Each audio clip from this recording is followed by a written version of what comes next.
Dear students, additional structures की series में आइए अब हम दूसरा टॉपिक देखते हैं, हैबिचुअल एक्शन। हैबिचुअल एक्शन का मतलब स्वाभाविक कार्य, यानी कि जो कार्य हमारे स्वभाव में है, यानी इसको हम सामान्यतः आदत प्रकट करने वाले वाक्य भी कहते हैं। आइए सबसे पहले हम प्रेजेंट टेंस, और ये भी जान लें कि ये जो हैबिचुअल एक्शन है, it is only possible in present और past tense, it is not possible in future tense.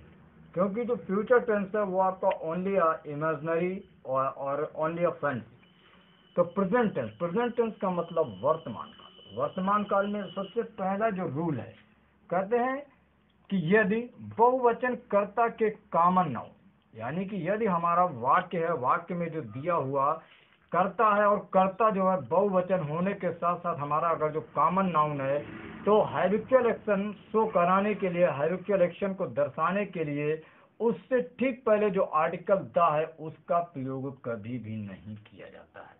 आइए हम इसको एग्जाम्पल से देखते हैं। पहला सेंटेंस है कि पंछी आकाश में उड़ते हैं, यानी कि ये जो है ये हमारा सामान्य सा प्रेजेंट इंडेफिनिट, या जिसको आप कह सकते हो कि सिंपल प्रेजेंट टेंस है।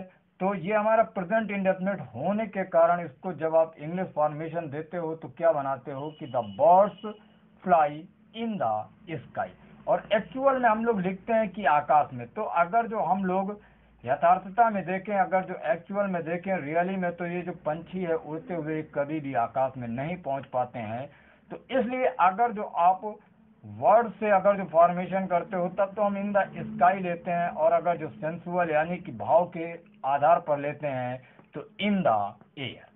दूसरा सेंटेंस है कि पंछी आकाश में उड़ा करते हैं, यानी कि ये उनकी आदत है आकाश में उड़ने की।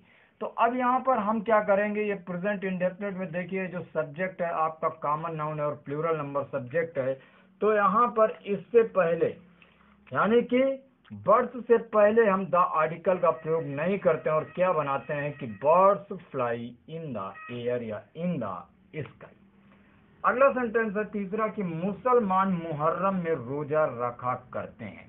तो यहाँ पर ये जो मुसलमान है ये भी कॉमन नाउन है और ये हमारा प्लूरल नंबर सब्जेक्ट है।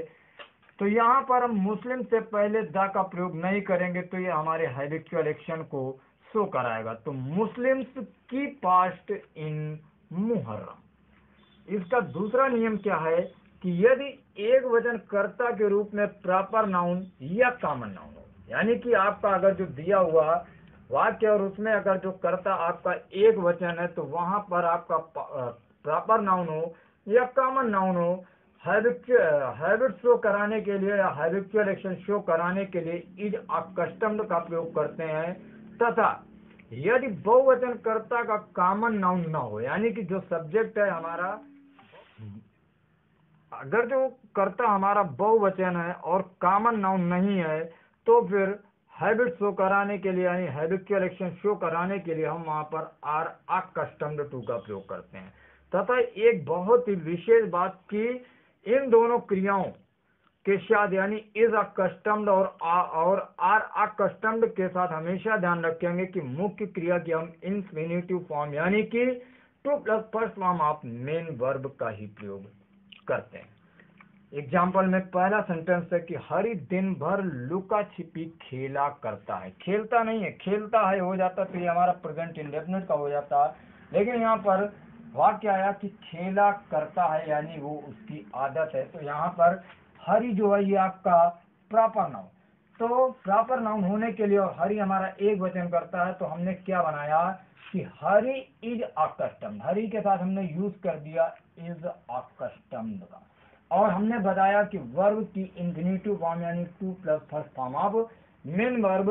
तो Hari is accustomed to play hide and seek, लुका छिपी, hide and seek throughout the day. दिन भर के लिए यहाँ पर मैंने दो वर्ड दिए हैं, थ्रू आउट द डे या ड्यूरिंग द होल डे। दूसरा सेंटेंस है कि वे जरूरतमंदों की जरूरतों को पूरा किया करते हैं। अब यहाँ पर देखिए ये हमारा प्लूरल नंबर सब्जेक्ट है, लेकिन it is not a common noun, ये हमारा कॉमन नाउन नहीं है, ये हमारा प्रोनाउन है। तो यहाँ पर हमने दे के अनुसार अकस्टम्ड का प्रयोग किया है और to plus first form of main verb. वे जरूरतमंदों की जरूरतों को पूरा किया करते हैं। अब यहाँ पर पूरा करने का मतलब है फुलफिल। फुलफिल जो है वो बहुत ही अप्रोप्रिएट वर्ड है जरूरतों को पूरा करने के लिए। तो they are accustomed to fulfil the needs. Needs माने जरूरतें या requirements of the needy. The needy का मतलब जितने भी जरूरतमंद लोग हैं उन सभी के लिए। अब आगे हम चलते हैं पास्ट टेंस। तो पास्ट टेंस का मतलब भली बात जानते हैं भूतकाल, और ये हम जान लें कि पास्ट टेंस में यूज्ड टू या वुड का प्रयोग ही आदत प्रकट करने के लिए करते हैं, लेकिन इसके साथ साथ एक तीसरी चीज है had a habit of. Had a habit of का प्रयोग भी हम यूज्ड टू या वुड की जगह कर सकते हैं। जैसे पिताजी कुछ वर्षों से हमें अंग्रेजी व्याकरण पढ़ाया करते थे, तो द फादर यूज्ड टू या वुड, या यहाँ पर हम हैड अ हैबिट ऑफ का प्रयोग करेंगे। लेकिन ये भी बात ध्यान रखने योग्य है कि जब हम हैड अ हैबिट ऑफ का प्रयोग करेंगे तो आपके बाद जो आपकी मेन वर्ब आएगी उसका आप जीरंड फॉर्म यानी ING form of main verb का प्रयोग करेंगे। तो द फादर यूज्ड टू या would teach English grammar to us, English grammar to us for some years.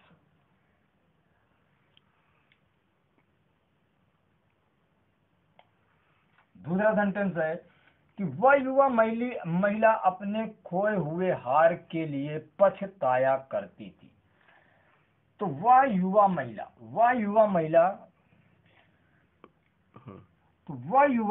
यानी that young lady used to या वुड, पछताने के लिए यहाँ पर दो वर्ड रिग्रेट या repent for her lost necklace. Lost का मतलब ये हो गया आपका पास्ट पार्टिसिपल, यानी कि जो उसका हार है वो पहले ही खो चुका था, इसीलिए इसको हम पास्ट पार्टिसिपल, और जो पास्ट पार्टिसिपल है उसका यूज हम एज एन एडजेक्टिव भी करते हैं। आइए अब हम निगेटिव देखते हैं। निगेटिव सेंटेंस में जैसे पहला सेंटेंस है कि प्रभु देवा सार्वजनिक स्थानों पर नृत्य नहीं किया करता था। तो यहाँ पर ये हम ध्यान दे लें कि जब आप यूज टू का प्रयोग करोगे तो उसके साथ डिड नॉट का प्रयोग करना है, उड के साथ नॉट। और अभी मैंने बताया कि हैड का प्रयोग हैड हैबिट ऑफ का प्रयोग करते हैं तो हैड के साथ नॉट का प्रयोग किया जाता है। तो इसका फॉर्मेशन आप क्या बनाओगे कि Prabhu Deva did not use to dance on public places.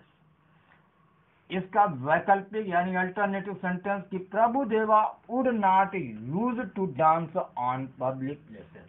और एक तीसरा इसका वैकल्पिक क्या है कि प्रभु देवा had not a habit of dancing on public. यह दुकानदार सूर्यास्त से पहले अपनी दुकान बंद नहीं किया करता था। तो इसको भी हम तीन तरीके से बना सकते हैं। पहला यूज डिड नॉट यूज, दूसरा वुड नॉट यूज, और तीसरा had not a habit of. तो पहला क्या बनाया कि this shopkeeper did not use to close his shop before the sunset. दूसरा क्या बनाया कि this shopkeeper would not use to shut his shop before the sunset.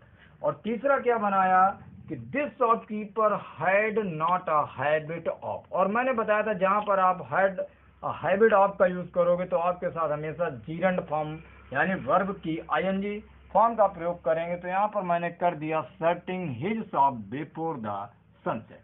और लास्ट सेंटेंस है कि हमारे युवा दौर में इतनी अधिक बारिश नहीं हुआ करती थी। तो ये जो बारिश का सेंटेंस है इसको हम कॉमनली इट से ही बनाते हैं। तो it did not use to rain so often. So often का मतलब है इतनी अधिक। हमारे युवा दौर में यानी कि जब हम जवान थे, व्हेन वी वर यंग।